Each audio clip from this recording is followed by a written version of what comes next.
धन्यवाद. मागच्या वेळेस आपण बघितलं होतं की भय स्वभावाला मात्रा कशी दिली गेली पाहिजे, आहे की नाही? शुद्ध स्वभावाला आपण मात्रा कशी देतो? शरीराला लागेल तेवढं आपण अन्न देतो. 3 टाइमचं जेवण करत असेल तर आपण 2 टाइमाला आणू शकतो, 1 टाइमाला सुद्धा आणू शकतो. ही आपण शुद्ध स्वभावाला आपण मात्रा देतो, आहे की नाही? तसं भय स्वभावाला मात्रा द्यायची असेल तर प्रत्येक गोष्टीचं आपल्याला स्वरूप कळालं पाहिजे. हे उत्तर त्याचं आहे. मागच्या वेळेस मी सांगितले तो विषय आता पुन्हा काही येतो. सापाला जर घाबरायचं नसेल तर साप पकडावं कसं त्याचं स्वरूप आपल्याला माहिती पाहिजे. मृत्यूला जर घाबरायचं नसेल तर मृत्यूचं स्वरूप आपल्याला माहिती पाहिजे. वाघाला जर घाबरायचं नसेल तर वाघाला कसं पकडावायचं स्वरूप आपल्याला माहिती पाहिजे. पंखा कसा लावायचा, त्याचं नोटबोल्ट कसा फिट करायचा, त्याचं आपल्याला स्वरूप माहिती पाहिजे. भय किती प्रकारचं सांगितलं होतं मी? कोणकोणते? राईट. याचा अर्थ तुमचे 100% फिट बसलेले म्हणजे त्यामुळे ते बघायचं काम. आज आपण विषय बघणार आहोत जगायचं कसं. निगेटिव्ह जगायचं का पॉझिटिव्ह जगायचं, हा विषय आपण बघणार आहोत. मंगेश पाडगावकरांची एक सुंदर कविता आहे, शाळेत असताना पाठ येते, अजूनही पाठ येते. जगायचं कसं, कणत कणत जगायचं का गाणं म्हणत जगायचं हे तुम्ही ठरवायचं. जगायचं कसं, कणत कणत जगायचं का गाणं म्हणत जगायचं हे तुम्ही ठरवायचं. त्याला अर्धा सरलेला आहे असंही म्हणता येतं, त्याला अर्धा भरलेला आहे असंही म्हणता येतं. त्याला अर्धा सरलेला आहे असंही म्हणता येतं, त्याला अर्धा भरलेला आहे असंही म्हणता येतं. भरलेला म्हणायचा का सरलेला म्हणायचा हे तुम्ही ठरवायचं. जगायचं कसं, कणत कणत जगायचं का गाणं म्हणत जगायचं हे तुम्ही ठरवायचं. लक्ष देऊन ऐका. गुलाबाला काटे असतात, गुलाबाला काटे असतात असंही म्हणता येतं. गुलाबाला फुलं असतात असंही म्हणता येतं. खूपच जगायचं का फुलच जगायचं हे तुम्ही ठरवायचं. जगायचं कसं, कणत कणत जगायचं का गाणं म्हणत जगायचं हे तुम्ही ठरवायचं. जीवन जगत असताना आपण कसं जगलं पाहिजे? कणत जगायचं आहे का आनंदानं जगायचं आहे का गाणं म्हणत जगायचं आहे हे तुम्ही ठरवायचं. त्याला अर्धा सरलेला आहे असंही म्हणता येतं, त्याला अर्धा भरलेला आहे असंही म्हणता येतं. भरलेला म्हणायचा का सरलेला म्हणायचा हे तुम्ही ठरवायचं. गुलाबाला काटे असतात असंही म्हणता येतं, गुलाबाला फुलं असतात असंही म्हणता येतं. खूपच जगायचं का फुलच जगायचं हे तुम्ही ठरवायचं. जगायचं कसं, गाणं म्हणत जगायचं का कणत कणत जगायचं हे तुम्ही ठरवायचं.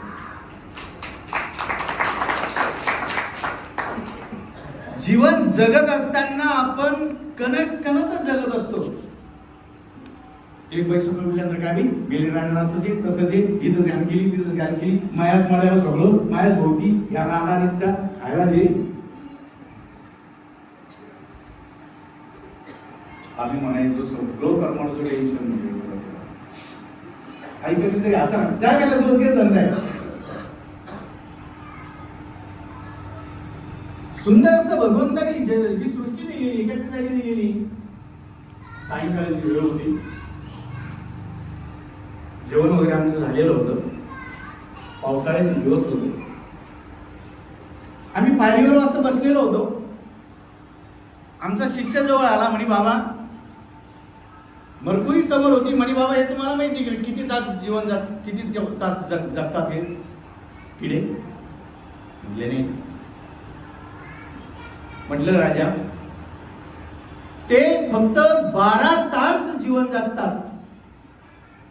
सकाळी रात्री जर तुम्हाला दिसले, सकाळी मेलेले तुम्हाला दिसणार. मी त्याला म्हटलं तो 12 तासामध्ये ते पूर्ण जीवन जगतात. आपण 70 वर्षामध्ये 12 तास सुद्धा जीवन जगू शकत नाही. यापेक्षा दुर्दैव ते कोणतं जगता का तुम्ही सदा टेन्शन मध्ये, ताणामध्ये, हे करायचं ते करायचं, हे काय असं जे तसंच आहे, सध्या टेन्शन मध्ये, सध्या काळजीमध्ये, सध्या विचारामध्ये, घर करायचं, लग्न करायचं. अरे काय एक तास सुद्धा तुम्ही आनंदाने जीवन जगू शकत नाही. जीवन भगवंताने दिलं कशासाठी? सुंदर असं भगवंताने जीवन दिलेलं आहे तुम्हाला. कशासाठी दिलेले? ही सृष्टी दिलेली कशासाठी दिलेली? सगळ्यात जवळची वस्तू तुमचं शरीर आहे, कशासाठी दिलेले? कशासाठी दिलेले? कशासाठी दिलेले? एक जणांचा एक मुलगा सरल्यानंतर तो देवाला शिव्या द्यायला लागला. त्या कवीने खूप सुंदर लिहिलं. अरे थांब म्हटले, भगवंताला का म्हणून तू शिव्या देतोस म्हटले. आणि माझं विपुल एक लेकरून गेलं देवानं चांगलं नाही केलं, बरं नाही केलं, असं नाही केलं, तसं केलं, देवपूजा जाऊन देऊन टाकली. त्या कवीने खूप सुंदर लिहिलं. आपले संत महात्मे ते लिहिणारे त्यांनी खूप सुंदर लिहिले. अरे थांब म्हटले, देवाला काय म्हणून तू शिव्या देतोस. मला सांग, भगवंताने सुंदर अशी सृष्टी तुला दिलेली आहे जगण्यासाठी, आनंद उपभोगण्यासाठी. सुंदर डोंगरास पर्वत दिलेले, डोंगरामध्ये तू कधी गेलास? झाडी वनराई सुंदर असे कधी डोळ्याने बघितलीस? निर्जळ असं उदक दिलं, पाणी दिलं, त्याचा कधी अनुभव घेतलास? सायंकाळची वेळ आहे, छतावर तो झोपलेला आराम टिपूर असं चांगलं तू कधी बघितलंस? भगवंताने सृष्टी सुंदर अशी सृष्टी दिली.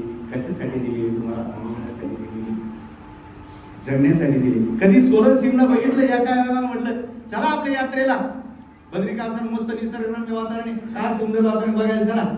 काय म्हणे बाबा, गेलं काय म्हणे बाबा, झाडं झुडत आहे इथं. वेरूळची लेणी एक बघितलेलं. अमेरिकेतून एक जण आला, त्यांनी वेरूळची लेणी बघितली. पत्रकारांनी त्याला विचारलं काय काय बघितलं तुम्ही? त्याने सगळा इतिहास सांगितला, केव्हा म्हणली, काय म्हणली. आणि तिथे एक शेतकरी होता, त्याला विचारलं का म्हटले वेरूळची लेणी तुम्ही बघितली का? आणि काय आमचं आयुष्य झालं तुम्ही म्हणजे बघितली का?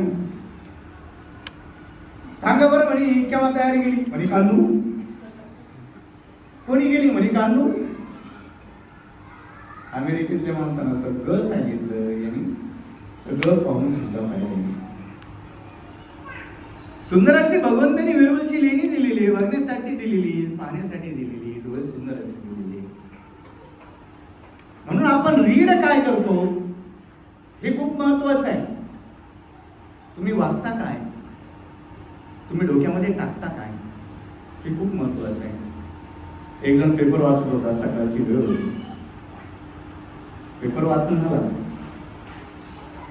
त्याला नंतर मी म्हटलं पेपर वाचला का? म्हणे हो वाचला. काय वाचलं? काय बाबा काही खरं नाही म्हटले या जगामध्ये. इकडं फोन झाला, दरोडा पडला, तिकडे झाला, बलात्कार झाला, त्याने याचं मर्डर केला, त्याने याचा भ्रष्टाचार केला, इतकं सगळं हे असं झालं तसं झालं. म्हटलं तुम्ही पेपर वाचला, परंतु त्याच्यामध्ये काही दुसऱ्या काही गोष्टी होत्या ना. अमक्याला PhD मिळाली, अमक्याचं इतकं पारितोषिक मिळालं, अमका हे झाला, आजही झाला. हे वाचलं का? माहिती. तुम्ही पेपर वाचल्यानंतर सुद्धा तुम्ही बहुतेक वेळा काय वाचता हे महत्वाचं आहे. निगेटिव्ह गोष्टी तुम्ही जास्त वाचता, त्याच्यामध्ये निगेटिव्ह जास्त वाचल्यामुळे निगेटिव्ह संस्कार तुमच्यामुळे होतात. आम्ही पुण्याला गेलेलो होतो, जागोडे जात असताना बस स्टँडवर बसलेलो होतो आम्ही. ते स्टॉल होते पुस्तकाचे. एक जणांनी तो स्टॉलवरून एक पुस्तक घेतलं एवढं मोठं. मी थोडंसं हसलो. तो माझ्याकडे बघायला लागला, बघत होता. त्यांनी पाहिलं हसलेले बाबा. मग तो आला म्हणे बाबा मला असे पुस्तक आवडतात. म्हटलं आवडत असतील. म्हटलं काय अडचण नाही, आमचं काही म्हणणं नाही. ते म्हणे तुम्ही आमच्याकडे पाहून हसले म्हणून मला थोडंसं आश्चर्य वाटतं. म्हणजे तुमचं स्पीच मी ऐकलेलं आहे, तुमचं प्रवचन सुद्धा ऐकलेलं आहे. म्हटलं आता बोलायला काय हरकत नाही. म्हटलं आता तुम्ही तुमच्या कुटुंबासोबत आले, तुमचे लहान लहान 2 मुलं आहेत, पत्नी आहे तुमच्यासोबत. 5-10 मिनिटापूर्वी मी बघितलं तुम्हाला, तुमचा लहान मुलगा वड्याची डिमांड करत होता. त्यावेळेस तुम्ही त्याला काय म्हटले? बेटा, बाहेरचं खायचं नसतं. बाहेरचं जर खायचं नसतं तर बाहेरचं वाचायचं असतं का? तरी ती पुस्तक घेतलं, त्या दुकानावर नेऊन टाकलं. म्हटलं याचे मला पैसे नको म्हटलं. तरी वापस केलं. तिकडून येत असताना माझ्यासोबत इथून तिथून आम्ही आमच्या गप्पा आल्या. बाहेरचं बाहेरचं खाल्ल्यानंतर फिजिकली त्याचा परिणाम 24 तास होतो आणि बाहेरचं वाचल्यानंतर मेंटली त्याचा परिणाम 24 संस्कारापर्यंत होतो, 24 जन्मापर्यंत होतो. म्हणून तुम्ही रीड काय करता, तुम्ही वाचता काय, तुम्ही बोलता काय, हे खूप महत्वाचं आहे. केव्हाही पॉझिटिव्ह वाचलं पाहिजे, पॉझिटिव्ह बोललं सुद्धा पाहिजे. आपली प्रत्येक थिंकिंग ही पॉझिटिव्ह असायला पाहिजे. कधीच कोणाबद्दल वाईट लिहायचं नाही, वाईट बोलायचं सुद्धा नाही. एका कार्यक्रमामध्ये एक जण मला भेटला, प्रवचन झाल्यानंतर. म्हणे बाबा, मुलगा होतो डीएडला असताना. म्हणे बाबा, म्हणे सर तुम्ही म्हटले की पॉझिटिव्ह नेहमी बोललं पाहिजे, पॉझिटिव्ह वागलं पाहिजे, पॉझिटिव्ह चाललं पाहिजे. मला असं एक जण मेसेज आलेला आहे, म्हटले की आमका गण्या नापास झाला. तो नापास झाला का पास झाला? मित्रांनी मला विचारलेले, म्हणले मग आता मी त्याच्याबद्दल काय लिहू? सकाळपासून त्याचा मेसेज आलेला आहे, म्हटले तुम्ही पॉझिटिव्ह बोलावं, पॉझिटिव्ह लिहावं असं म्हटले. म्हणून मी तसंच ठेवलं. म्हटले अजून काही लिहिलं नाही, बोललो नाही. एखादी गोष्ट घडली ना, आपण लगेच त्याचं फॉरवर्ड करत राहतो. पदे नापास झाला, पदे नापास झाला, पदे नापास झाला. निगेटिव्ह गोष्टी असेल आपण लगेच फॉरवर्ड करतो. व्हॉट्सअपवर तुम्ही बघा, सदा निगेटिव्ह गोष्टी काही पॉझिटिव्ह थिंकिंग फार कमी. त्यांनी मला प्रश्न केला, म्हणजे बाबा आता कसं करायचं? म्हटलं साधं सरळ. म्हटलं विषय किती होते? विषय 6 होते. मग 6 पैकी निघाले किती त्याचे? म्हणजे 4 निघाले. म्हटलं असं टाक ना, 4 विषय निघाले. मग तो तुला म्हणजे तो जर विचारेल 2चं काय, 2चा प्रश्न राहिला ना. 2 नापास झाले का पास झाले? 2 विषयाचं कसं काय? नापास झाले का? कदाचित. जोरे जसं धृतराष्ट्र जोरे रावा, आपलं ते काय म्हणतो, करोवन नरोवन कुंजरोवन. अर्धवट तुम्हाला खोटं बोलता येतं ना. लगेच त्याच्याविषयी पदे नापास झाला सगळं सांगत सुटायचं, काय करते. एका जणाचे पैसे गेले, एका जणात बुडाले. बुडाल्यानंतर ते सकाळी त्याची बाई मानसिक टेन्शन मध्ये. 1 कोटी लहान मुलाचे बुडाले, मोठ्या लेखाचे 80 लाख ज्ञान राहतात संस्थेमध्ये. बाई टेन्शन मध्ये मानसिक संस्थेमध्ये 1 कोटी 80 लाख गेले, 1 कोटी 80 लाख गेले. सारखे टेन्शन मध्ये. बरं त्या बाई जाऊन दुसरी बाई गेली, काय बाई असं नव्हतं व्हायला पाहिजे. आणि या आयुष्यभराची कोणती बाई तुमची गेली बाई अजून मानसिक.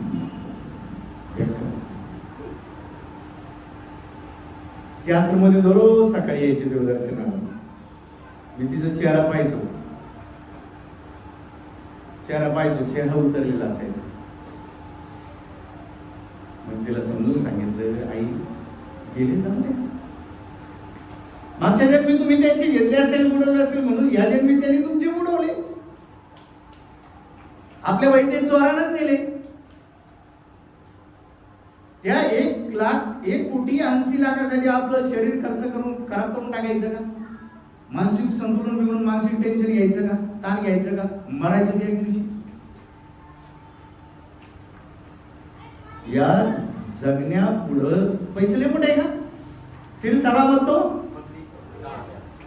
पगडी आजाद. समजून समजून ते आईचं टेन्शन चालले गेला. आता पैसे ते समजलं. आपण काय करतो, एखाद्या निगेटिव्ह गोष्टी त्याच्यावर वारंवार त्याच्यावर संक्रमण करतो, ते मानसिक संतुलन बिघडून जातं त्याचं. काल यांच्यासारखा एक सत्पंत आमच्याकडे आला, आत्महत्या करायला निघाला. एक जण आला कंटाळून म्हणले मला दारू प्यायचं हे वाईट टाकलं जेवणाला, आत्महत्या करायला लागली.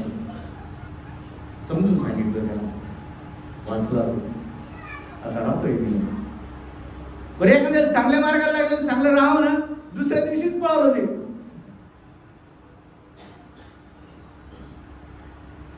आणि पहिल्या दिवशी ना, आता बाबा तुम्ही जर सांगाल तसं झाडायला लावा, हे करायला लावा, ते करायला लावा, कोणती सेवा करायला लागली तयार. अरे दुसऱ्या दिवशी विचारलं ते कुठे गेले सर फक्त म्हणे बाबा गेलो म्हणे ते सगळे निवडून. पण हे गायचं स्वामींनी दृष्टांत सांगितलेलं ते चुकीचं नाही. एखाद्याला किती चांगल्या मार्गाला लावा, ठीक आहे, आपण प्रयत्न तेच करावे. पॉझिटिव्ह आपण बोललं पाहिजे. एखाद्या कारण एक जण म्हणे बाबा म्हटलं तुम्ही कार्यक्रमाला का बरं येत नाही, लक्ष द्या बरं. म्हटलं तुम्ही कार्यक्रमाला का बरं येत नाही, बाबा मला वेळ क्वचित भेटतो. आणि एखाद्या दिवशी आपण गेलं ना, सगळं विचार अवकाश काय आले, अवकाश काय आले, आणि त्याच्यामुळे मी जातच नाही म्हणतो.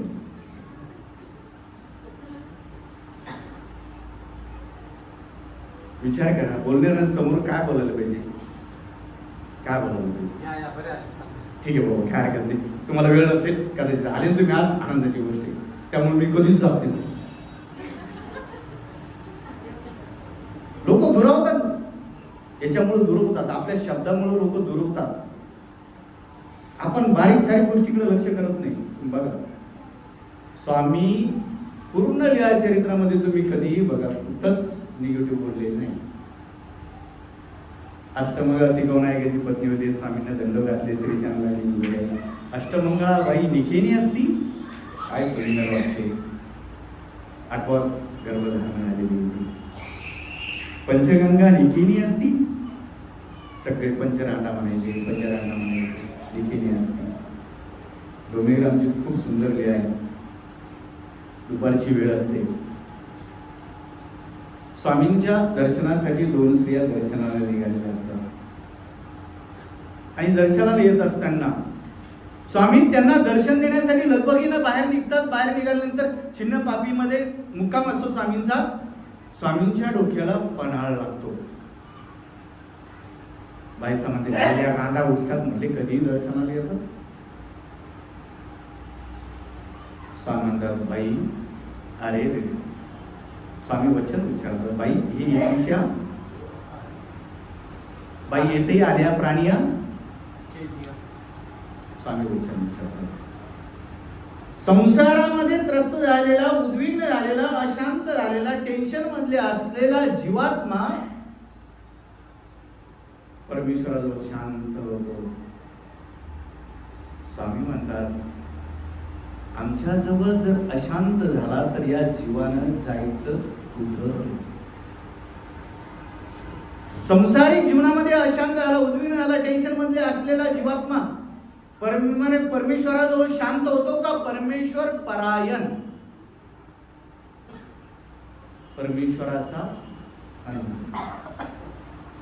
पण तो परायण असला पाहिजे.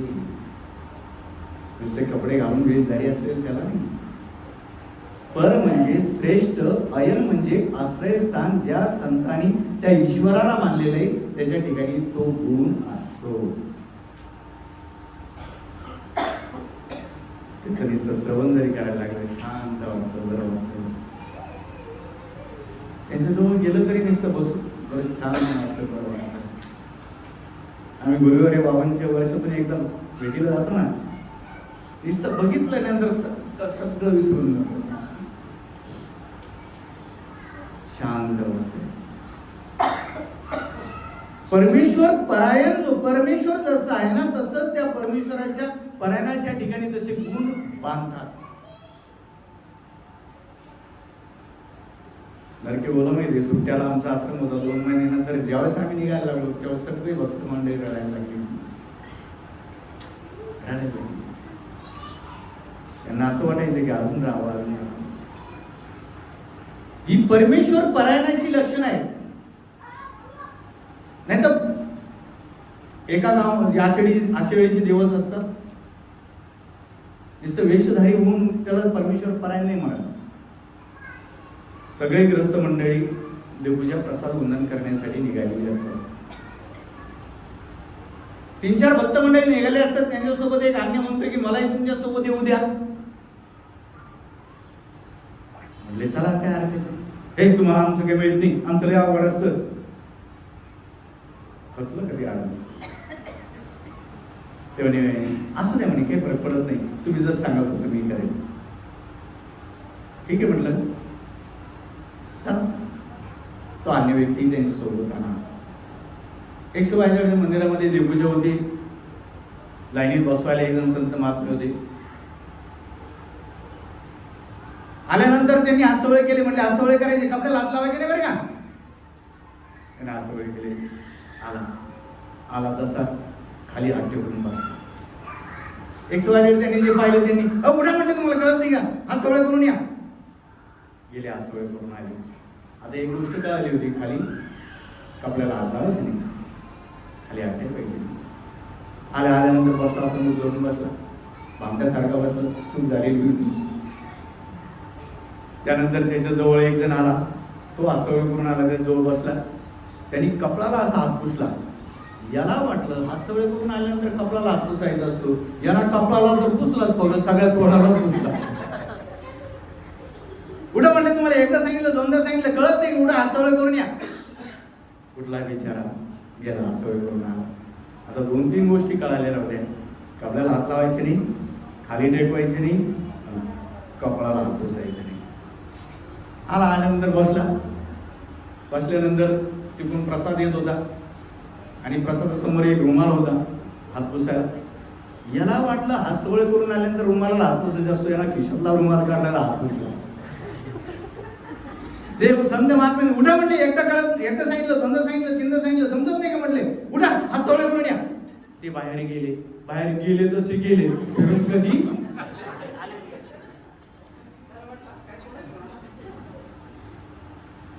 याला परमेश्वर परायण म्हणत नाही. तीच गोष्ट तुम्ही वेगळ्या पद्धतीने सांगू शकत होते. पॉझिटिव्ह थिंकिंगने तुम्ही सांगू शकत होते. रागानं सांगावं असं काय आहे का? कसं सांगू शकत होते तुम्ही तिथं? कसं सांगू शकत होते? सांगा बघ, सांगा. आमची शिष्य सांगा. हातसोळी केल्यानंतर खाली वगैरे हात नाही टेकवायचा. विशेष झाल्यानंतर मी सर्व विशेष नाही हात वगैरे लावायचे. सांगत असेल कसं सांगणार तुमच्या? कुठेतरी हात लावून देऊ ना, कुठे लागला जरी असला तरी त्याला आपण इथे सिरियस नाही घेतलं, त्याला सांगायचं हरकत नाही,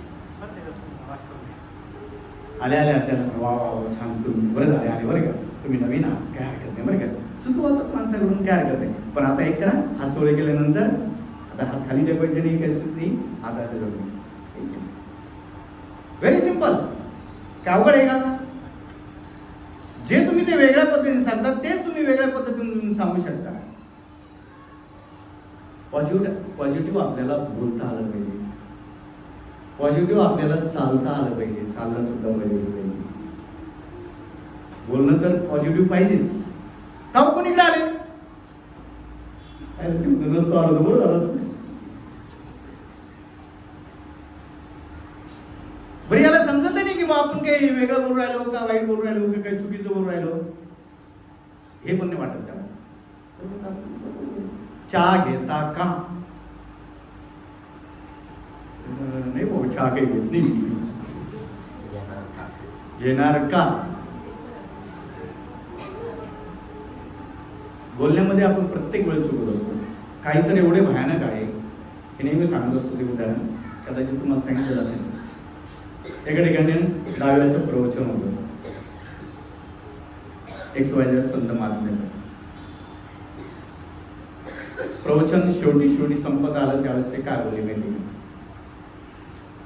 कैवल्यवासी अमके पाटील यांच्या दाव्यानिमित्त त्यांचे चिरंजीव श्रीमान सद्भक्त अमके पाटील यांनी आम्हाला बोलवलं आणि हा सेवा करण्याचा योग प्राप्त झाला.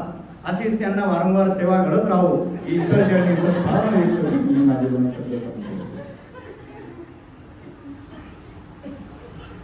प्रवचन झालं, माझ्याकडे आले आणि बाबा कसं काय बोललो? म्हटलं तुम्ही छान बोलले, पण म्हटलं चुकीचं बोलले ना.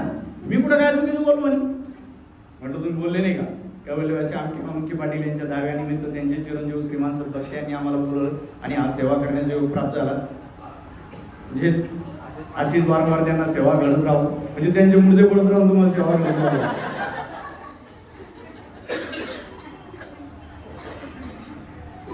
म्हणजे बाबा माझा काही बोलण्याचा उद्देश तसा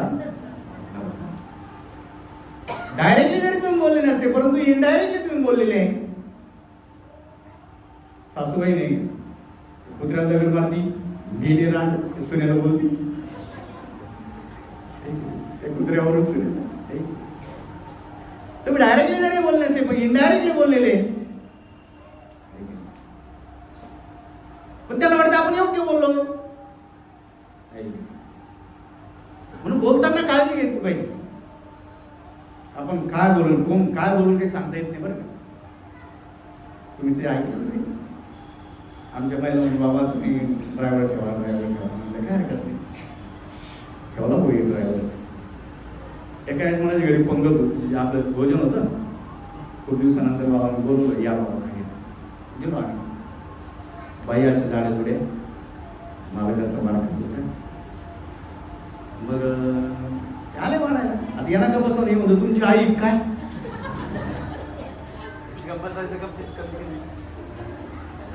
ते म्हणते आईनी पत्नी बिचारी ती बारीक झाली, ती यामुळे बारीक झाली. मी एवढी डबडी,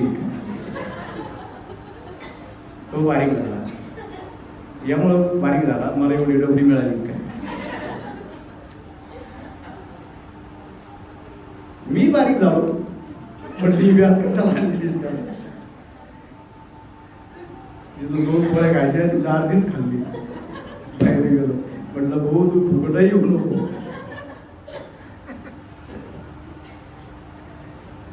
नाही समजत, मुलाच्या चेहऱ्याकडे पाहावं, मुलावरून ते ओळखावं. कशाला निष्कारण बोलावं?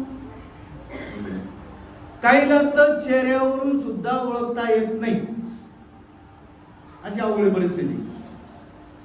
एक जण गेलं ओळखायला बरं का, त्याला लक्षात येईना ते म्हणते गाव कुठून आले, मणीवरूनच आलो. त्याला गावाच्या नावावरून त्याचा अंदाज काढायचा होता. ते म्हणतो घरूनच आलो.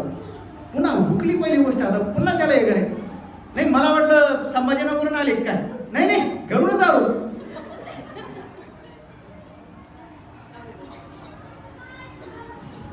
म्हणजे बरं आहे का,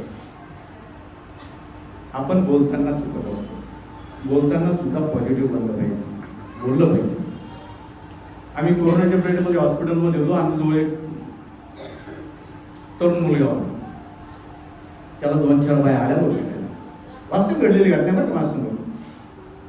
मग ते असं मास्क बिस्क बांधून घेऊन सगळे आले, असं दुर्गुण राहिले. कशी काय तब्येत? बरं झालं पाहिजे, तुम्ही तरी बरे आहे. आता काही खरं नाही, कोरोनामध्ये लय जण गेले. वाटलं मी जातो काय,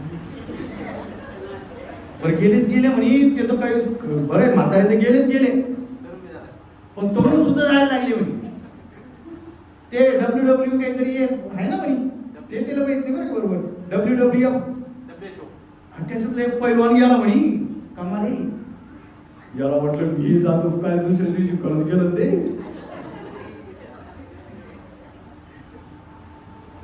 असं घडलेली घटनेवर माझ्या समोर आणि माझ्या जवळ होते.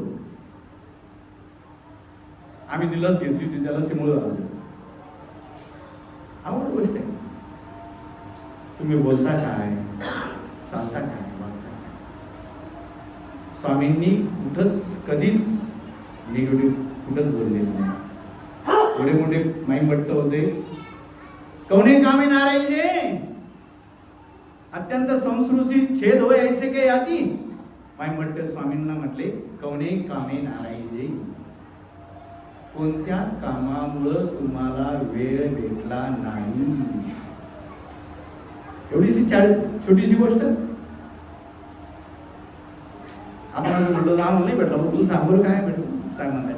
बाईचा शिव्या द्यायला लागले. बाईचं स्वामी म्हणतात, बाई थांबा, तुम्ही तरी काय केलं, बायकोच आम्हाला बसायला लागलो. भगवंता काढू नका ही गोष्ट. भगवंत कुठंच निगेटिव्ह बोललेले नाही. आपण सुद्धा कुठंच आणि कोणत्याच वेळेला निगेटिव्ह बोलायचं नाही, निगेटिव्ह वाचायचं नाही, निगेटिव्ह चालायचं सुद्धा नाही. चालणं सुद्धा निगेटिव्ह. तुम्ही कुठं चालला, त्या दुकानाकडे चाललं, कुठं चाललं ते सुद्धा निगेटिव्ह. चालणं सुद्धा आपलं पॉझिटिव्ह असलं पाहिजे, बोलणं सुद्धा आपलं पॉझिटिव्ह असलं पाहिजे, वाचणं सुद्धा आपलं पॉझिटिव्ह पाहिजे.